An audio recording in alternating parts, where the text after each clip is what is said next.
must confess what you say is true. I had a rendezvous with somebody new. That's the only one I ever had. Baby, baby, don't you go away mad. Oh, cheating shows and it never goes. No. You got a reason to be mad, I suppose, but he only was a passing fad. And here we are. This week, within the last 2 days, a 5-year-old boy shot and killed his 2-year-old sister by accident in Kentucky. The rifle the boy shot, manufactured by Cricket, not the phone company, was marketed to children as My First Rifle. In other news relating to guns, a 17-year-old Ohio boy stood up in his class at a parochial school, took out his handgun, and killed himself with a shot to the head. Can anyone tell me what these two children were doing with guns? When I was 17, parents only worried about drinking and pregnancy. And yes, I know how old that makes me sound. There's conflicting evidence on the economy. On April 25th, the report came out that the number of people filing new unemployment claims dropped a surprising amount. The 4-week moving average also fell. On April 26th, the next day, it was reported that the economy grew at 2.5%. That's a good, sustainable gain, but newspapers reported it as if it were a failure in the economy.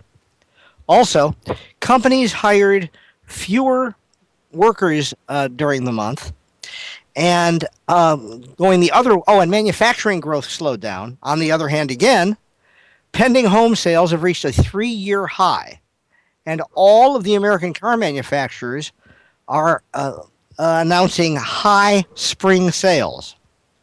Now, if you're confused, it just proves you've been listening. Do you like soda? How about diabetes? According to a European study that just came out, if you drink as little as 1 can of soda, that's sugared soda, per day, your risk of diabetes goes up by 1/5. Here's looking at you, kid, at least until you go blind. Also, since we last met, there was the dedication of the George W. Bush Library in Texas. That's a truly special event. Until then, we weren't sure that the former president could pronounce library. Can't pronounce nuclear. In Vallejo, California, authorities have charged with attempted murder the father of a T-ball player. Now, for those of you who don't know what T-ball is, it's like Little League, except instead of having a pitcher throw the ball to the batter, it's set up on a little plastic thing. They hit it off the top. That's like the tee. In any event, the father of a T-ball player has been charged with attempted murder. It seems he had an argument with another T-ball father. When the other man tried to drive away, the man who's been charged shot at the departing dad with a pistol. It was a T-ball game. And another report came out that I know is going to make all you meat eaters feel especially good. Half of all of the packaged ground meat and patties tested positive for fecal bacteria. I know you know what bacteria is. If you don't know what fecal is, look it up, please, because I'm too disgusted to tell you. Also, since we last met, the Senate voted, in essence, to defeat the bill seeking universal background checks for those who want to buy guns. The bill said that if you've been convicted of a felony or had a serious mental illness that made you prone to violence, you couldn't get a gun. 90% of the American public supposedly supported these background checks. 4 Democrats also voted against debating the bill, including Max Baucus from Montana, who the next day said he's not going to run for re-election. Some reporters have said he feared losing a primary in Montana, and I don't think that's the problem. Watch, as when he leaves the Senate, he's going to get a job paying a great deal of money with either the NRA or a gun manufacturer. We're willing to take some bets on this. A follow-up on a story we reported on last time. The morning after pill had been ordered by the FDA to become available over the counter to anyone who wanted it. The morning after meaning the morning after, having sexual relations. If you weren't protected or don't feel comfortable enough, if you're the woman who had sex, you can go get this the morning after pill, and it'll eliminate the possibility of pregnancy. The Department of Health and Human Services overruled the Federal Drug Administration, of which or let me try that again, the Food and Drug Administration, which is part of the Department of Health and Human Services, they recommended it be made available to anyone. And the Department of Health and Human Services said, no, it's only by prescription, and that's only by prescription if the purchaser is under age 17. A federal judge has ruled the pill has to be made universally available over the counter. Now Health and Human Services has made a change, not to what the judge said, but that they will be available over the counter, but the buyer has to be 15 years or older. Now, if you're a 16 or 17-year-old boy, this should be a tremendous relief. Mr. and Mrs. America and all the ships at sea, welcome to the Jeff Bushman Show. That would be me. All that and more, including, depending on available time, This Week in History, your calls, the progressive plan for deficit reduction that we've been promising for months, and our guest, Indian journalist Shu Choudhary. Now, before the further discussion of the headlines, I wanted to remind you of two things. And for those of you who are listening on audio, since that's the only way we're doing this, I should tell you I held up two fingers because I'm an idiot. First, I have 3 books available which may be of interest to you, or at least one of them might be. The 3 books are called Mobile Millionaire, which is a guidebook to mobile home investment. Another is a collection of my magazine columns on the subject of sex. It's called Amusing Sex, Funny Sex. And there's a mystery novel called Bobby's Been Shot. You can look into them by pointing your browser to bushmanbooks.blogspot.com. And also, if you're an author or you have another product or service that you can offer nationally or internationally, please contact me. You can write to me at letter J, as in Jeff, Bushman, like Aborigine, Bushman, jbushman@gmail.com. We can provide advertising for you around the world on numerous websites at ridiculously low rates. Now more on the news. We reported the story of the 5-year-old who, shot his 2-year-old sister with a product called My First Rifle. Now, there's 2 interesting things about this story. I mean, it's an awful story, obviously, terrible. But there's also the quote from the Cumberland County Coroner, Gary White. Speaking of the whereabouts of the mother at the time of the shooting, he said, and believe me, you'll know I'm quoting this, she was actually cleaning, and she had went out on the porch. She said no more than 3 minutes had went by, and she actually heard the rifle go off. Now, one thing is, of course, what I said before, which is why does a 5-year-old have a rifle? Granted, if children are going to be around guns, you want to train them and teach them and all that, but giving them their own gun at age 5, if there were instructions on that gun giving warnings of how not to use it, he couldn't read it. He's 5 years old. The other thing is, the county coroner position in most counties is an elected position, and most of the time these folks have some kind of medical background, some education. In some counties they have to be MDs, although not all. So you would think that someone would have a certain level of education and sophistication. Let me read you the quote, part of the quote. She had went out on the porch. She said no more than 3 minutes had went by, and she actually heard the rifle go off. Do you think a county coroner might understand the concept of a past participle? Had gone instead of had went? Okay, I grant you it's Kentucky, but come on. This is not that hard, and if you were able to get through some training that qualifies you to be a county coroner, you ought to at least be able to know the concept of go, went, had gone. Okay, maybe I'm being overly picky, but I don't think so.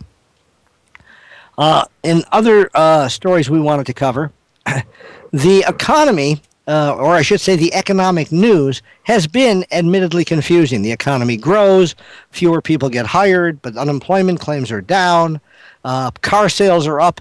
One I don't think we mentioned is pending home sales have reached a 3-year high. A pending home sale is a sale that's gone to contract. They've made the agreement, but they're just going through the escrow or the inspections or whatever.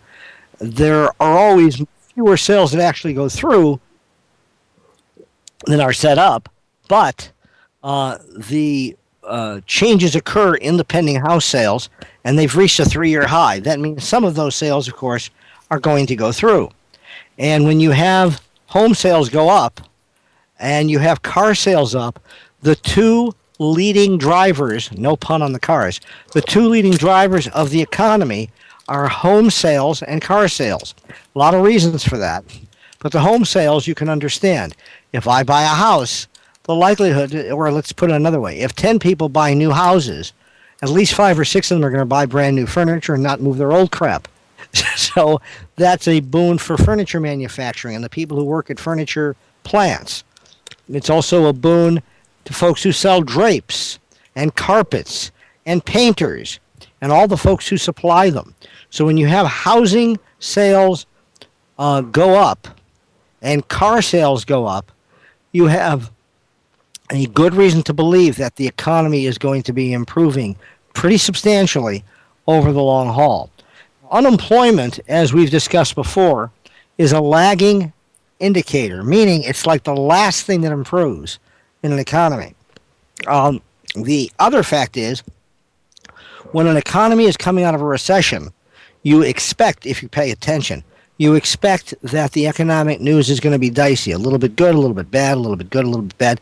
This is more or less the classic recovery in that sense. Now, all along, before now, it has not been that.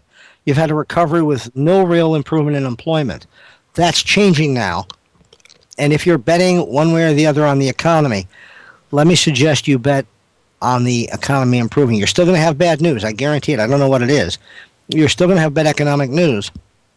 And some of the negative news that's been coming out about the economy is because of the fact that the sequestration is kicked in. Now, while the sequestration may not be a major crisis that a lot of people originally talked about, the reality is that if you have less spending, defense and social, you have less money in the economy, so that it's going to be harder for the economy to recover. But recover it will anyway. It's just going to be slower. The meat story we talked about is kind of interesting because the fact is that when you're talking about fecal bacteria in your meat packages, and then you're talking about the ingredients of meat that have been shown to be harmful, including that one that's taken by weightlifters as a separate supplement, in case it's not obvious, I can't remember the name of it. When you talk about the fact that the cattle are injected with steroids and hormones, one question comes to mind. How long will it take for you to become a vegetarian? If you consider yourself, by the way, to be, ecologically sensitive, the lady who runs PETA said it about Al Gore. You can't consider yourself an environmentalist as long as you eat meat. Raising meat to be killed is outside of any ethical consideration. Raising meat to be killed for the purpose of our eating is environmentally unsustainable. Takes up too much land, takes up too many resources, and everything else. So if you want to consider yourself environmentally sensitive, you can, but if you don't think about the meat you're eating, you're missing the boat.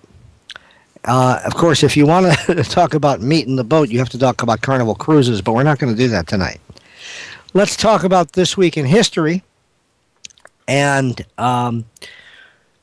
this week in history. Oh, by the way, before I forget, in about 15 minutes now, we're going to be joined by Shu Choudhary, who is a journalist in India, and he's going to tell us about the program may be the wrong word, about the process he set up in India for people to call in and report on government misdeeds. I think you'll enjoy that show, that discussion. If you wish to call in now or when Shu joins us, feel free to do that. The phone number is 313-334-4666. Then when prompted by the automated attendant, you punch in 553-924-10#. I'll repeat both numbers. The phone is 313-334-4666. Then the code, when prompted, 553-924-10#. I also want to apologize for my voice. I mean, that would be a fair thing to do in any circumstance, but tonight especially, I want to apologize for it. Before the show began by about 15 minutes, I ate an orange, and something happened when I swallowed, made me start to cough. And as you can hear, there's still some results, but at least I'm not coughing in your ear. Now we begin this week in history. We probably should have some music for that at some point. Hint, Chuck. Anyway, but not now. This week in history, April 30th, 1803. 1803 is a fairly well-known year. Something major happened in U.S. history. And in case you don't remember, the size of the country about doubled. That was the April 30th, 1803, is when terms were concluded for the Louisiana Purchase. For $15 million, Thomas Jefferson doubled the size of the United States. And I said Louisiana Purchase. In some parts, that would be pronounced Louisiana Purchase. On April 29th, 1863, pardon me, there was the birth of a famous publisher, and he was also the grandfather of the Symbionese Liberation Army's Tanya, also known, of course, as Patty Hearst. That's right. The date of birth of April 29th, 1863 was that of William Randolph Hearst. One of the things that was surprising to me about that is, of course, I remember when Patty Hearst was kidnapped, although I was a kid. The hard thing to believe is that William Randolph Hearst, who was her grandfather, was born during the bloody Civil War. That's a long, long time ago. And when she was kidnapped, it was during, I don't remember whose administration it was, but it was a long time ago, as said. And it's just hard to believe that her grandfather was born that long ago, because she wasn't that much older than I was at the time, or than I am now. And my grandfather was born toward the end of that century. So it just struck me as odd that Hearst was born in 1863. May 1st, 1999, 38 years after it sank, a Mercury 7 space capsule called the Liberty Bell 7 was found about 300 miles northeast of where it had sunk. It had gone through the various ocean currents and was discovered 38 years after it had sunk in 1961. On May 1st, 1931, the President of the United States pressed a button to dedicate the Empire State Building. It would remain the tallest skyscraper in the world until 1974. That was 43 years later. The president on May 1st, May 1st, 1931 was Herbert Hoover. And on May 2nd, 1994, after his release from prison, a man won election as the president of South Africa. His name was, and still is, Nelson Mandela. Also in May 3rd, 1957. May 3rd, 1957, if you live in Brooklyn, you know that date, probably, if you're over a certain age, I guess. On May 3rd, 1957, Walter O'Malley, then owner of the Dodgers, announced that that team would be moving to California. And, of course, they moved to Los Angeles in 1957. Following the Dodgers, after that move, will be the Giants from New York to San Francisco, and the Kansas City Athletics to Oakland, and, of course, several other teams. On May 3rd, 1991, the original Dallas series ended its run. And by now you undoubtedly know who shot JR. On May 3rd, 1968, the United States and North Vietnam agreed to talks aimed towards ending the Vietnam War. Now, on that date, the only thing they agreed on was to hold talks, which were going to be held in Paris. That's all they agreed on. Later, they had arguments about literally the size and shape of the table, and they had to settle those before they could actually meet. In 1968, when they came to that agreement, Lyndon Johnson was still president.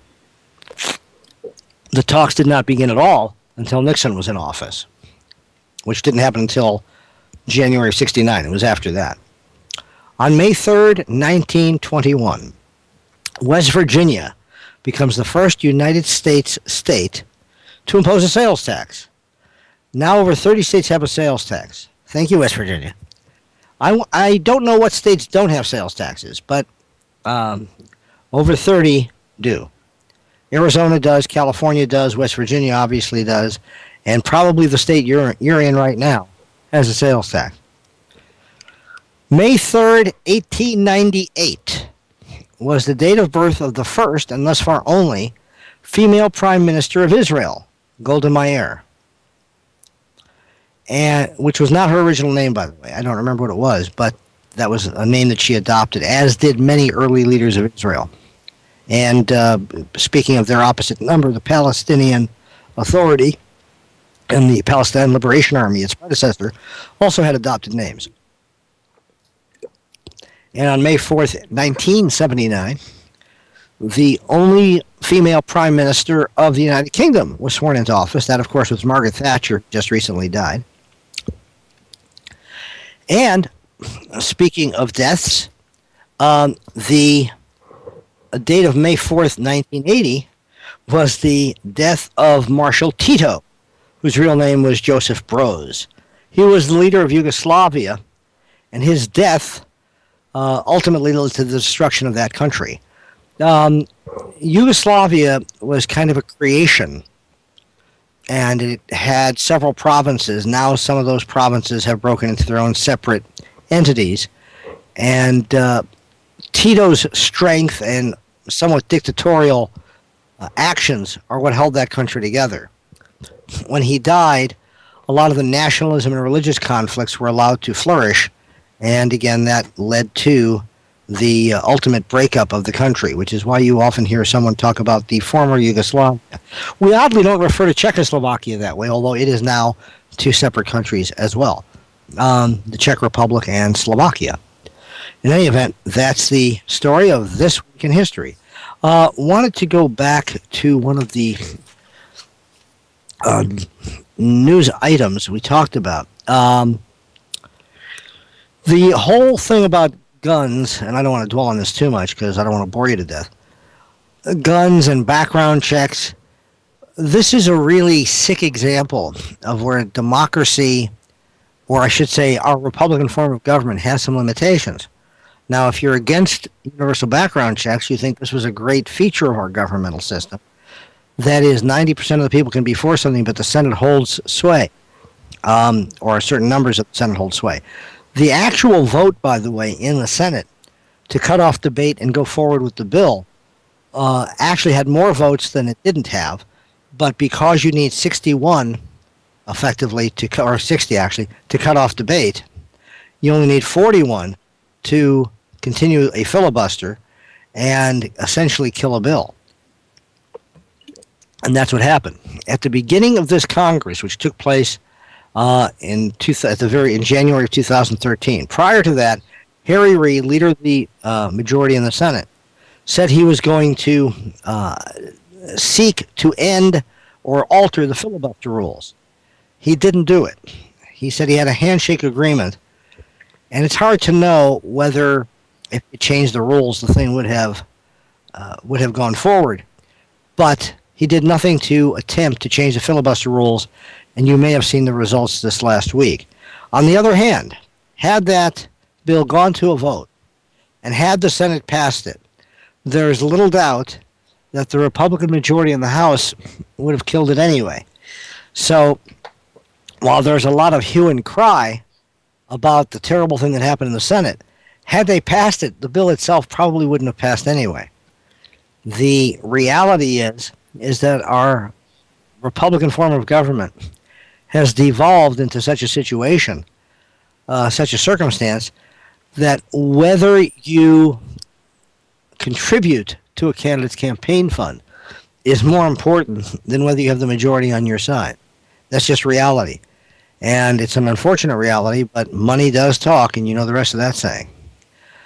In the meantime, the fact is that the two deaths we talked about at the beginning of the program, the 17-year-old shooting himself in the head in school, and the 5-year-old shooting his 2-year-old sister and killing her, probably would not have been affected even if we had universal background checks in place. Oddly, by the way, most people in America, at least before the recent brouhaha about Sandy Hook and the vote on universal background checks, most Americans think that is the law, that you have to pass a background check before you can get a gun. And the reality is that's not the law. In Arizona, we have a large number of gun shows where I could go in. I mean, I could get a gun anywhere, but let's say I were a felon, a convicted felon. I could go into a gun show, and if I weren't dealing with a licensed dealer, I could go in and buy a gun, put my money down, leave with a gun, and they wouldn't care, or they might care, but they wouldn't have done anything to find out whether I'm a wife beater, a child molester, someone with a history of armed robbery, or someone who has a history of mental disease that makes me prone to violence. Wouldn't matter. And in many states, that's the case. And only a few states have they tried to control that in any way. So that's the state of our situation with guns. We now have as many guns in circulation in the United States as we have people. And half of the people in the United States don't own a gun. And in case your math is as good as the English of the county coroner in Cumberland County, Kentucky, I will tell you that means that the average number of guns among gun owners is 2. And clearly a lot of people own only 1 gun, so that tells you the rest of the story. I know a guy who owns 4, and I guarantee you he's not somebody who has more guns than a lot of people. So that's the situation. In a minute or 2 or 3, we should be joined by Shu Choudhary. And, pardon me, in the meantime, I want to remind you that you can join us, if you're listening to this in podcast edition, you can join us every week live. Well, 3 or 4 out of 4 or 5. 1 week, a month we're dark. But during the rest of the month, you can join us live at goingbeyondradio.com at 9 o'clock Eastern Time. And then you can hear us, of course, if you are listening to us live, but you missed part of the show, you can hear us by podcast on the podcast edition by going to, among other places, goingbeyondradio.com / Jeff Bushman. And then beyond that, if you'll pardon the expression, you can also hear us on places like Blueberry and Stitcher. If you have not downloaded Stitcher to your smartphone, you should do that even without being interested in this program, because you can get all kinds of podcasts through Stitcher, and it's a free download, and all of the podcasts on Stitcher are likewise free.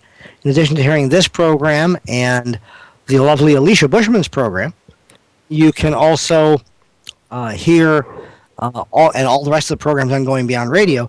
You can also hear programs from TWIT. If you're not familiar with that, that's a technology network. You can hear Jeff Garland, who's on, what's the name of that show? Curb Your Enthusiasm, the Larry David program.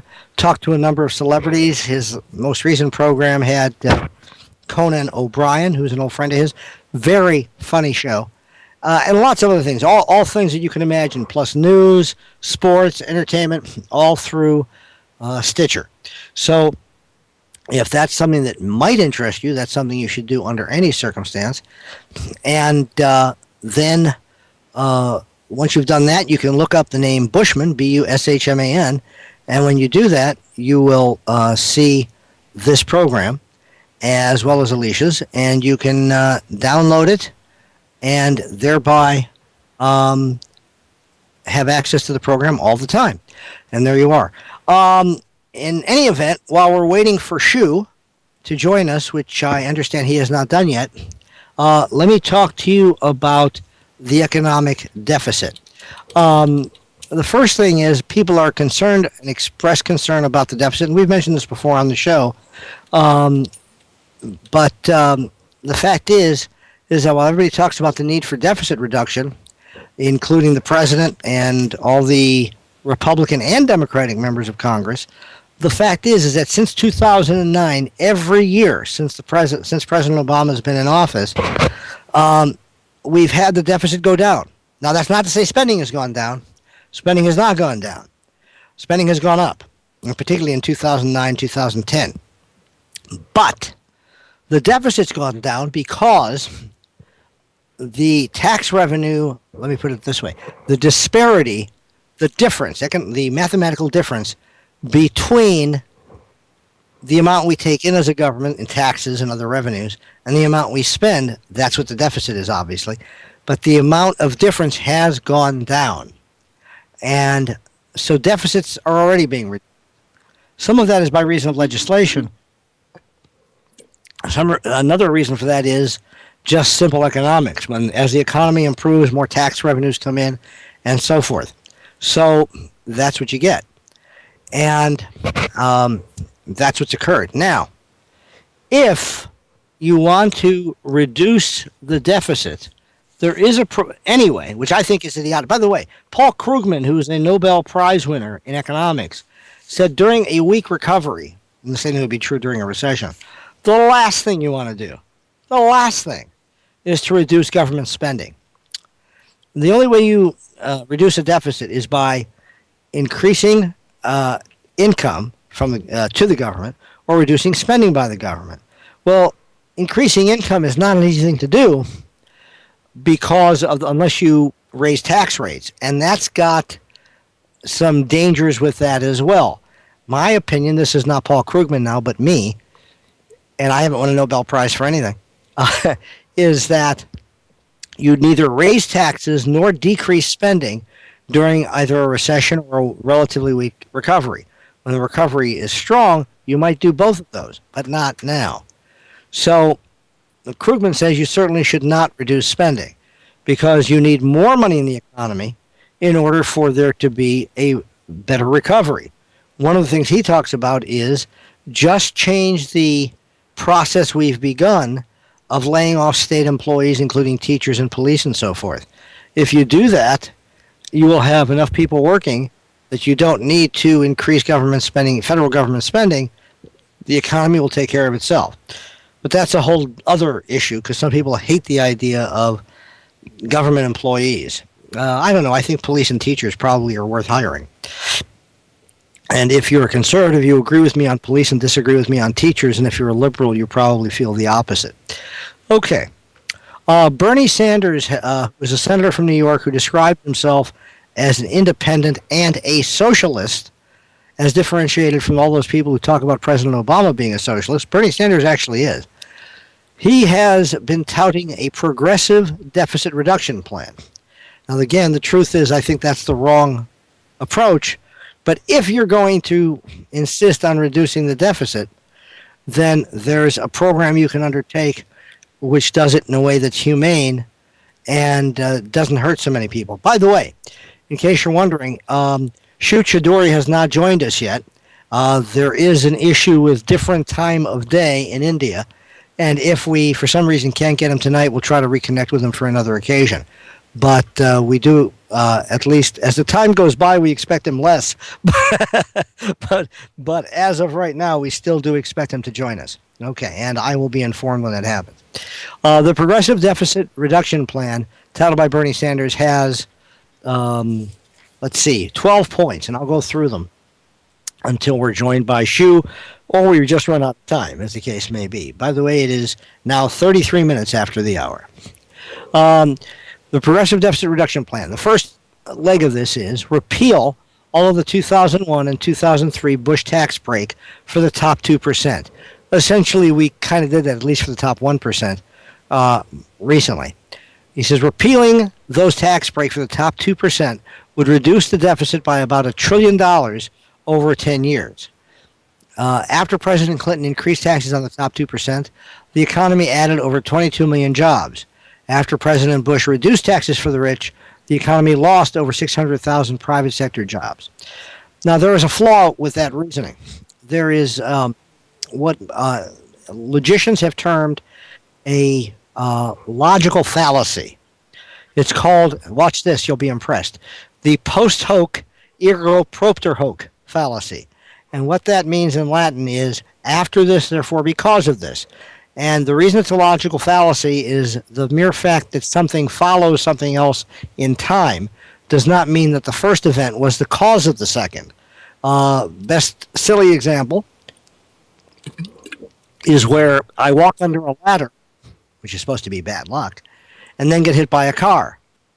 Unless you're extraordinarily superstitious, you are not going to believe that it was because I walked under the ladder that I got hit by the car. But one followed the other in time. That, by the way, that is unless the ladder were in the middle of the street. But barring that. Okay. So the fact that 22 million jobs were added after taxes went up on the top 2%, and 600,000 private sector jobs were lost after taxes on the rich went down, I don't think that proves that increasing taxes on the top 2% would automatically increase jobs. I think what it does say is that there's no proof that it harms job creation. That would be, I think, a fairer statement. Although, arguably, maybe 33 million jobs would have been created during that same period had taxes not been increased on the top 2%. It's an argument nobody can prove one way or the other. All right. The next part of the plan is create an emergency deficit reduction surtax on millionaires. And what Sanders says is enacting a 5.4% surtax on adjusted gross income of more than $1 million would raise over $383 billion over 10 years. That was according to the Joint Tax Committee.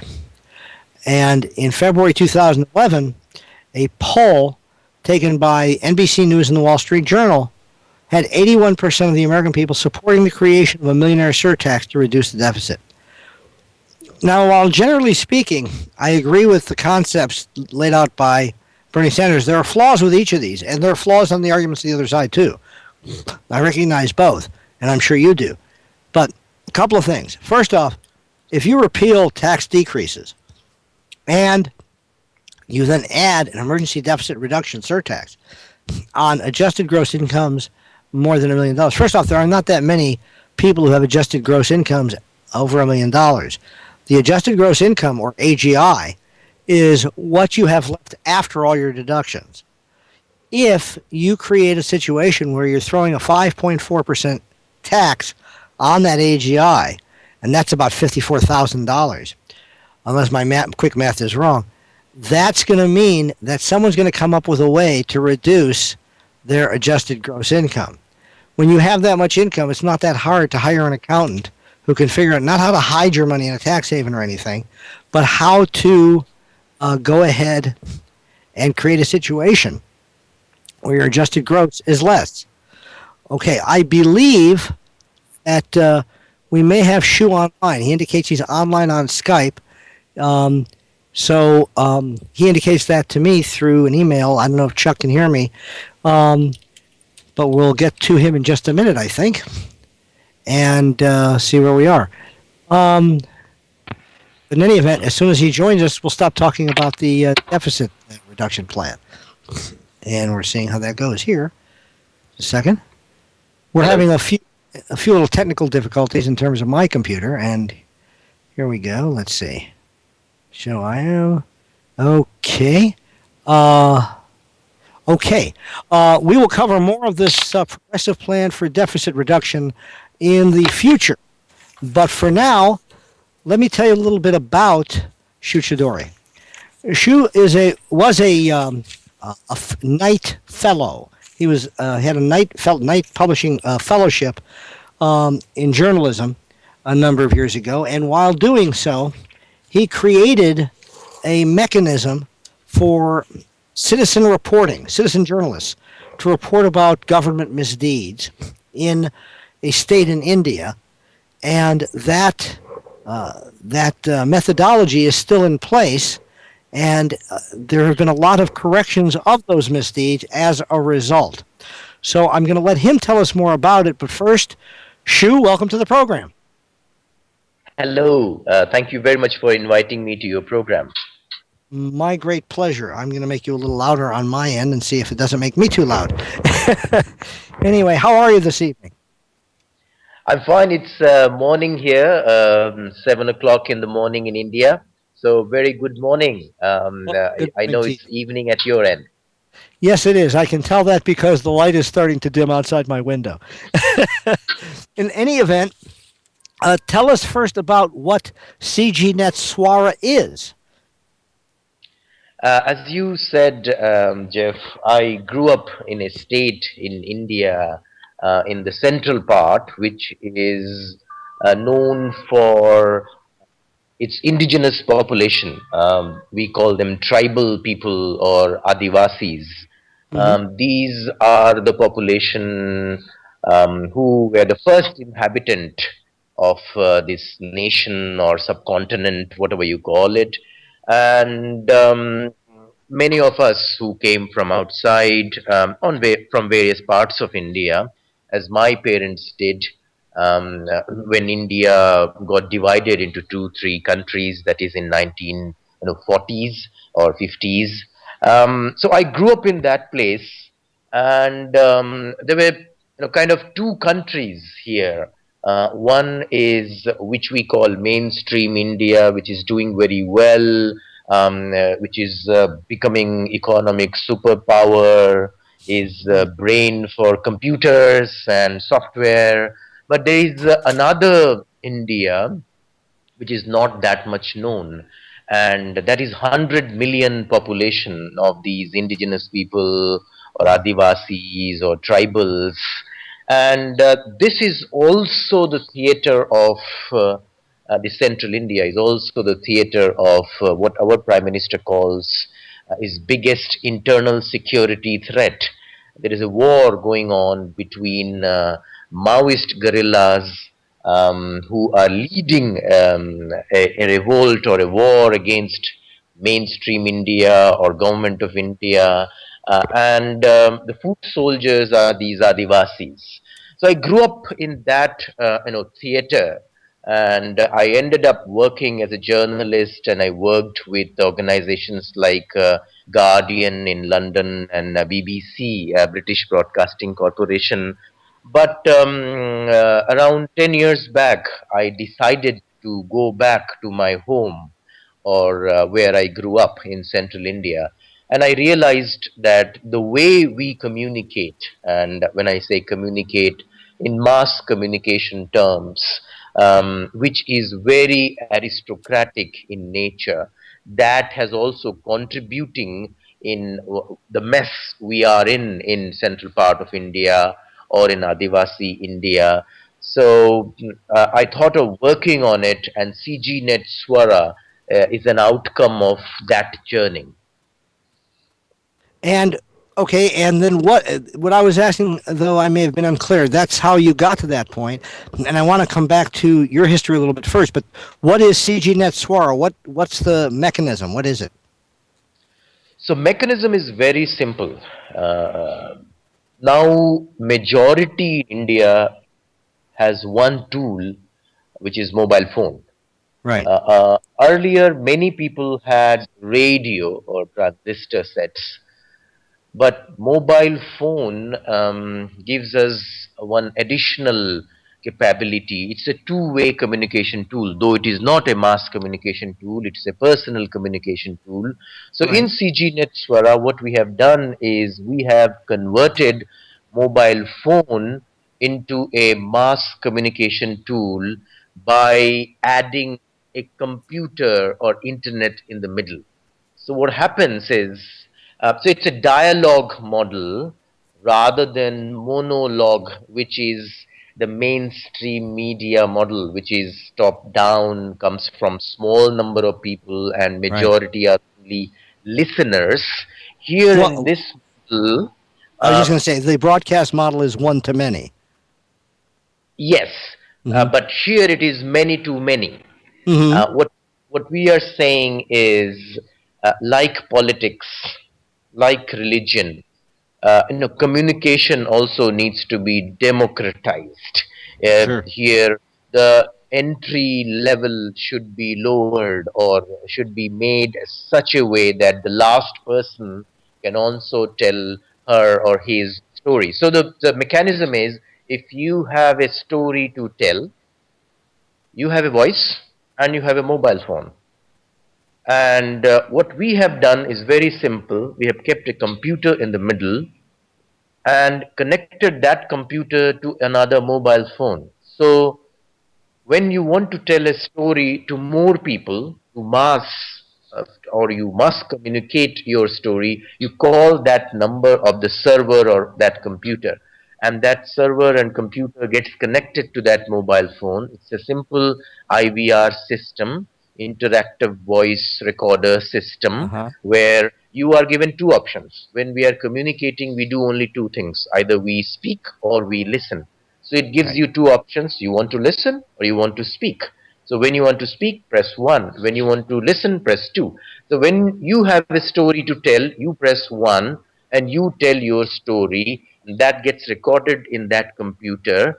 And when the second person calls, he or she also gets the same option. Press 1 to listen and press 2 to, press 1 to record and press 2 to listen. when that person says two, or presses two, they listen to the story which you just recorded. And the And other then, stories that have been recently recorded as well, right? yes. So Uh-huh. this way, with the help of a computer and many mobile phones, we create a kind of Facebook for poor people, because it's same Facebook model where many contribute and many listen. So it's a dialogue model. It's a flat model. It's a horizontal model Right. rather than upside down. Right. Right. And in terms of the website, you said that you connected to a server. You also put on the website, I assume, transcripts of the calls or reports from the calls. Yes. So because, as I said, this mobile phone or the server mobile phone is connected to a computer and internet.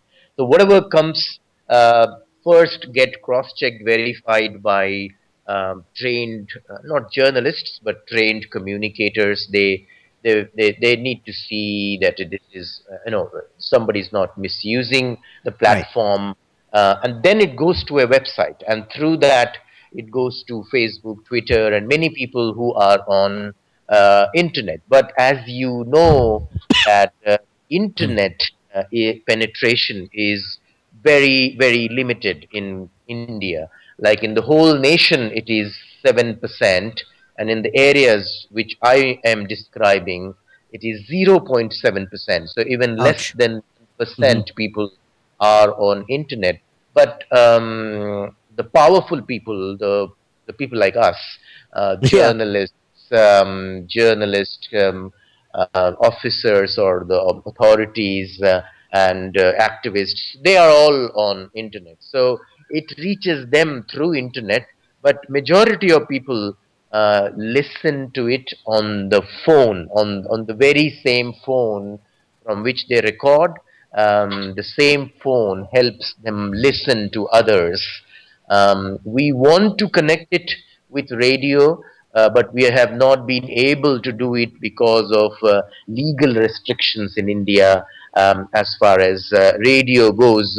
I don't know how many of you know that India boasts of being, and we are, world's biggest democracy. Majority, a huge majority in this country is owner of a radio set or transistor, and not of many other communication tools Right. like newspapers and television. But India does not allow radio. Radio is restricted only and only to state. We do not have any private radio stations who can do news in India. That was what the UK had for a number of years, and then they went to independent stations as well. But they were strictly BBC for a long time, were they not? So they have moved on, and I hope India does too. But we have been waiting for now 65 years. That should be And long enough.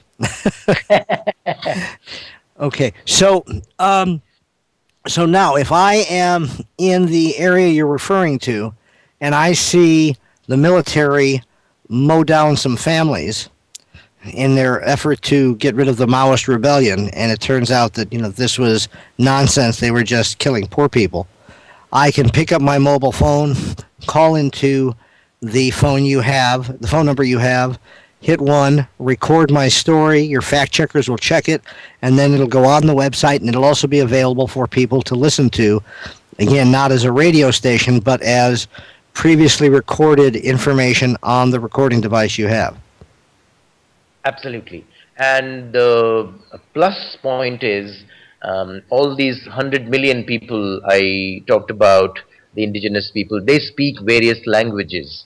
Right. And say, like the state I come from, where we started this experiment, is called Chhattisgarh.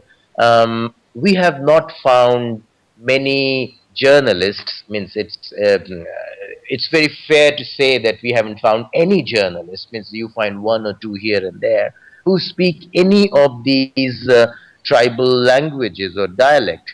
So Right. you may be screaming from the roof, and I may be a good journalist, or I may be a good officer, but none understand the language. There are, it is fair to say, there are no public servants or no officials, there are no journalists who understand these languages. So Wow. what happened? Yes. So it's a state created for its quote unquote indigenous population, but no journalist who speak or understand that language, no authority, no officer who speaks or understand this language at the higher level. So what is happening is, there are good journalists, there are good officers, but they just can't understand. So there are two problems. One is of distance, because these people live in far off places. Sure. You need to walk for 5 days, cross 5 hills and 5 rivers.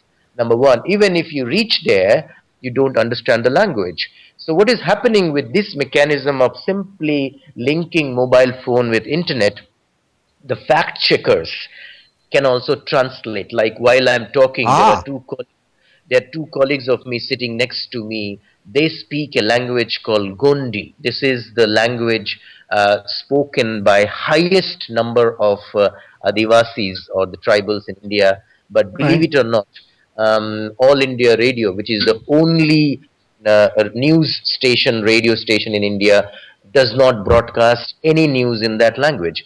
amazing. So what is happening is, when messages are coming, so these people were telling that okay, you gave an example of say police doing something wrong. It may be anything. It may be, a teacher not coming to their village. It may be, they not having water or Right, any difficulty. When they were screaming, when they were telling, we were not able to understand because of the language, because of the distance. So with right. this simple mechanism, what happens that, yes, if you have any problem, take up your mobile phone, as you said, call that number, press 1, and speak in your own language, and that will get cross-checked, verified, and translated in the languages we powerful people understand, so which we call mainstream. So let it Uh-huh. be English, or let it be our main Hindi. language called Right. Hindi. So that gets translated, and through internet it travels quite, wide and far. So it Do goes to you do you also report to authorities? I mean, I understand the government has limitations. That is, the quality of government is somewhat limited. But do you, when you get these reports, now you've translated it, you put it on the website, do you call the authorities and ask them to direct their attention to the website or tell them what's going on? Or is that a waste of time? Oh no, yes, we do. We have many, as you said, not maybe all of them, but there are limitations. But there are many good officers.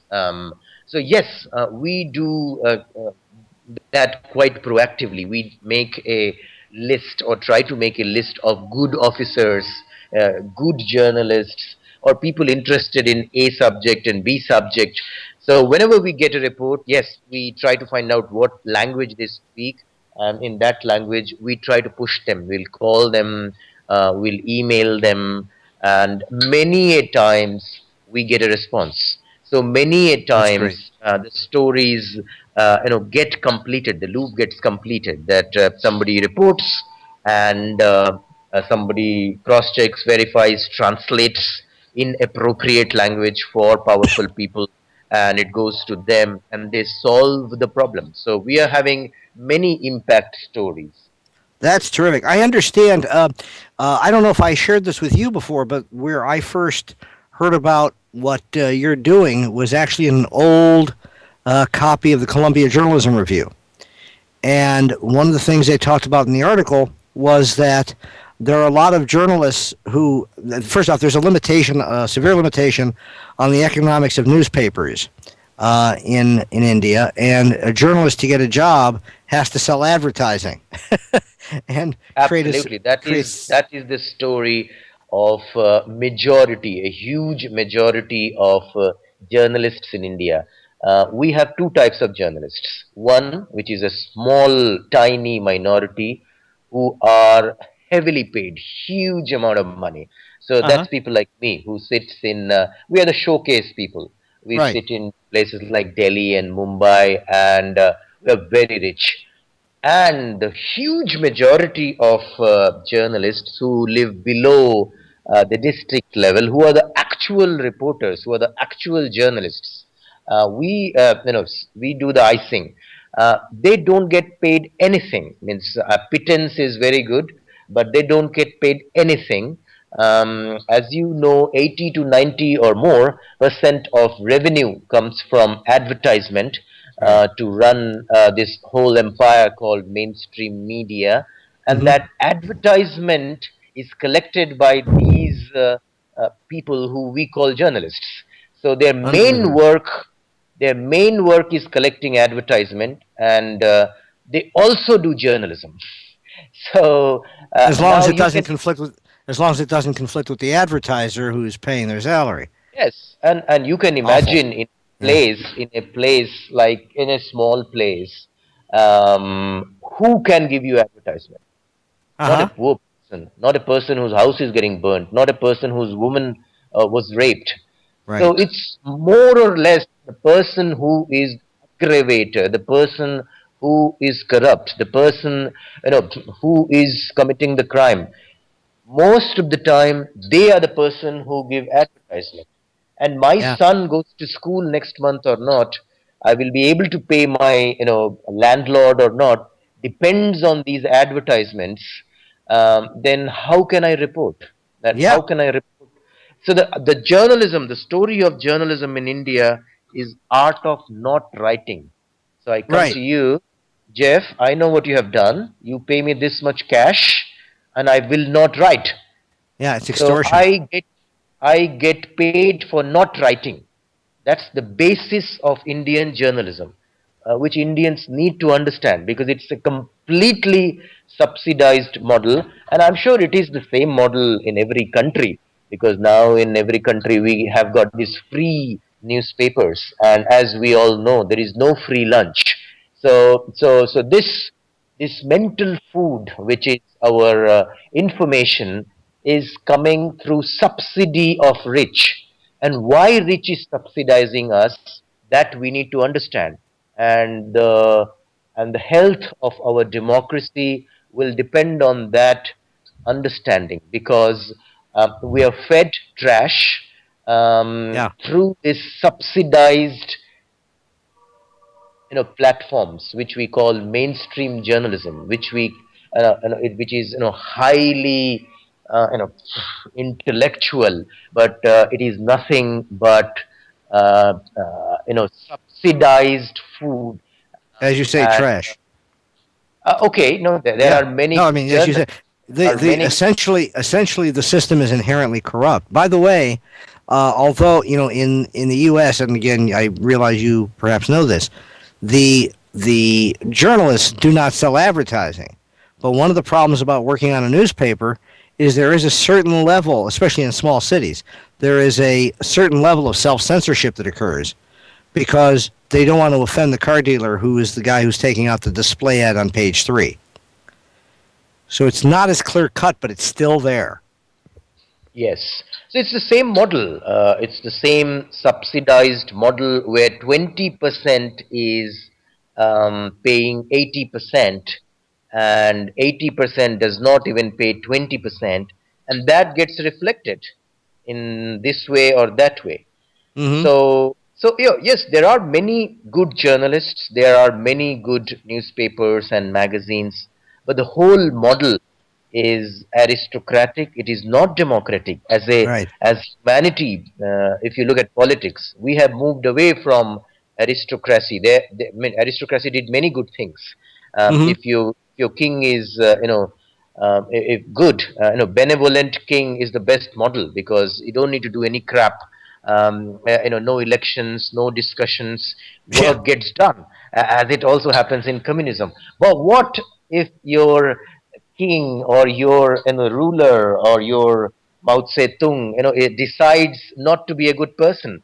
Then what Right. happens? So as Yeah. humanity, we have moved on from aristocracy to democracy. But as far as communication goes, you can't choose your editor. You can't decide that Mr. Murdoch will be replaced by Jeff Bushman.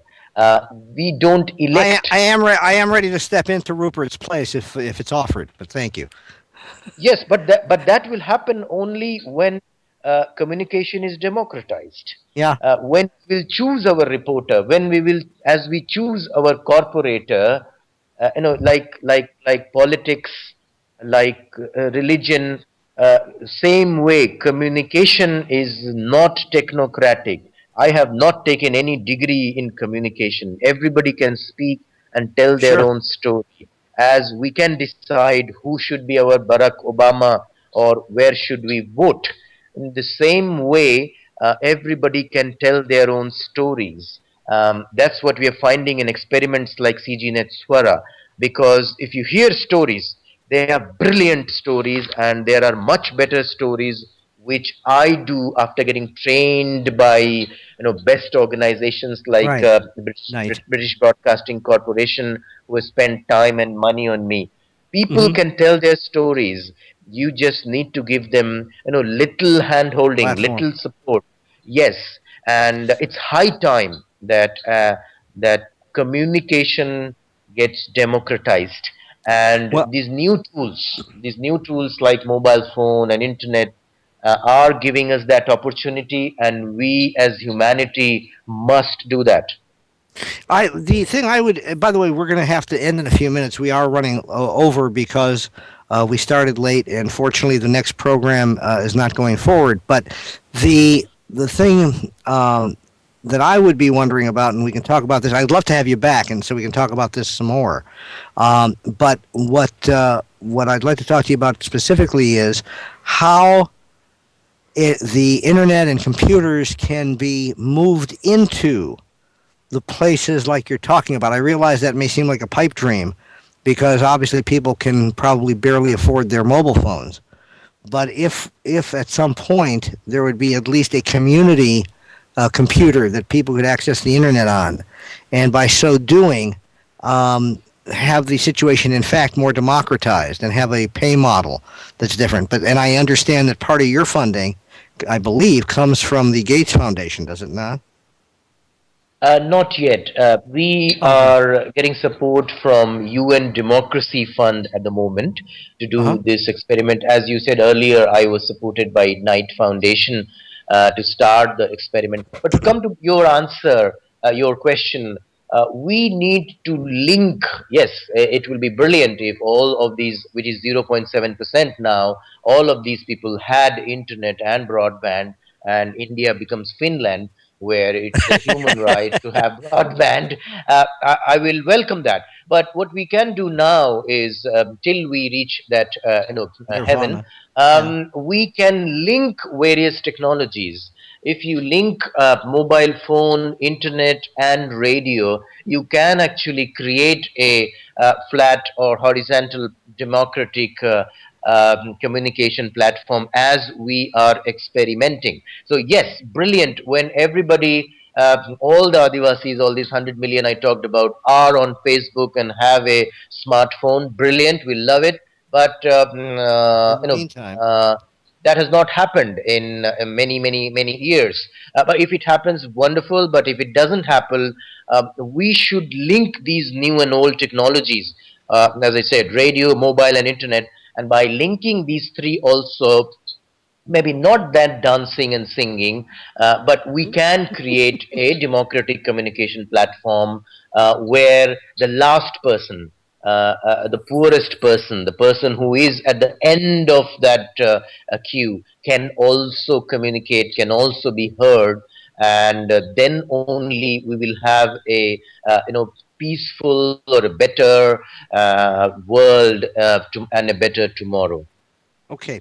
Well, I'm going to have to end it there with you, but I would like to, and I'll email you because I would like to have you back on again because there's much more to talk about and explore with what you're doing and talking about the expansion of communications into areas where there is dire poverty. And if that would be okay with you, I would love to have you back on. Thank you very, very much, Jeff. I look All forward right. to talking to you more. Pleasure talking to you. Thank you. And with that, I will tell you that next week, which is going to be May 8th, we will have a return of Larry Hancock, If you missed part of the interview with Shu Choudhary, you can hear that sometime beginning late tomorrow morning at goingbeyondradio.com/Jeff Bushman. And in the event you need to know, it's Bushman for Bushman. Jeff is spelled in the normal way. And in the meantime, let me, in addition to Larry Hancock, tell you that a few more weeks we have somebody else on who's going to talk about assassinations. And with that, I will let you go. I know you have to go away, but as they say, please don't go away mad, and please be kind to each other. Good night, everybody. I must confess what you say is true. I had a rendezvous with somebody new. That's the only one I ever had. Baby, baby, don't you go away mad. Oh, cheating shows and it never goes. No. You got a reason to be mad, I suppose, but he only was a passing fad. Baby, baby, don't you go away mad. His kind's a dime a dozen. You really should have passed him by. Whoever dreamed that your cousin Would come along and give us the eye. I understand that you feel upset. What do you say that you forgive and forget? Come and kiss me just to show you're glad. Baby, baby, don't you go away mad.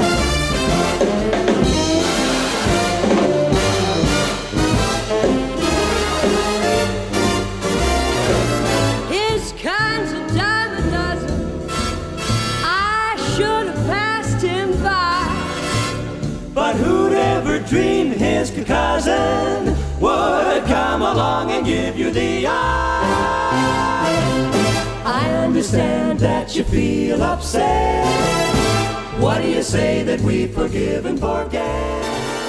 Come and kiss me just to show